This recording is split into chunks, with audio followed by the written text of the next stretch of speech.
யாக்கோபுக்கு எழுதின நிருபத்திலிருந்து 5ஆம் அதிகாரம் 17வது வசனம். எலியா என்பவன் நம்மை போல அவன் பாடுள்ள மனுஷனாய் இருந்தும் மழை பெய்யாதபடிக்கு கருத்தாய் ஜெபமணினான். அப்போது 3 மாதம் 6 மாதம் பூமியிலே மழை பெய்யவில்லை என்று அந்த வசனத்தில் வாசிக்கிறோம். எலியா நம்மை போல பாடுள்ள மனுஷன்தான். அதனால் அவன் ஜபத்தை விடலை. அந்த ஜபம் எந்த பேர் பிடிச்ச ஜபம்? கருத்தான ஜபம். பவுல் சொல்வதை போல நான் ஆவியோடு பாடுவேன், கருத்தோடு நான் பாடுவேன் என்ற ஜபத்தில் ஒரு கருத்து இருக்க வேண்டும். பாடுகள் இருந்தது அவனுக்கு. பாடுகள் நடுவில் அவன் ஜபத்தை விடலை. அந்த ஜபம் கருத்தான ஜபம் என்று அப்போஸ்தலருடைய நாட்களில் அங்கே எழுதப்படுவதை பார்க்க முடிகிறது.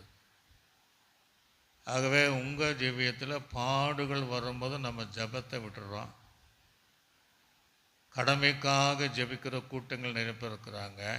ஆனாலும் இந்த வசனத்தின்படி பாடுகள் உபத்திரங்கள் இருந்தாலும் கருத்தான ஜெபம் பண்ணும்போது 3 வருடங்களும் 6 மாதங்களும் மழை பெய்யல.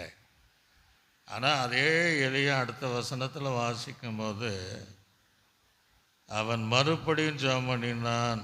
அப்பொழுது வானம் மழையை பொழிந்து பூமி தன் பலனை தந்தது.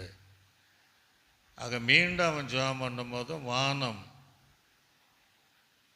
மழையும் தந்து பூமியை நனைத்து அதுக்கேற்ற பலனை தந்ததை போல கருத்தான ஜபம் செஞ்சீங்கன்னா நம்மால் எதையும் செய்ய முடியும்.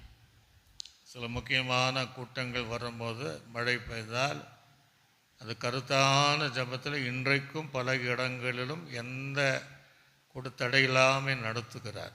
அதே சமயத்தில் மழை இல்லாத நேரங்களில் நாம் கருத்தாக ஜெபம் பண்ணும்போது தேவன் மழையும் தருகிறார்.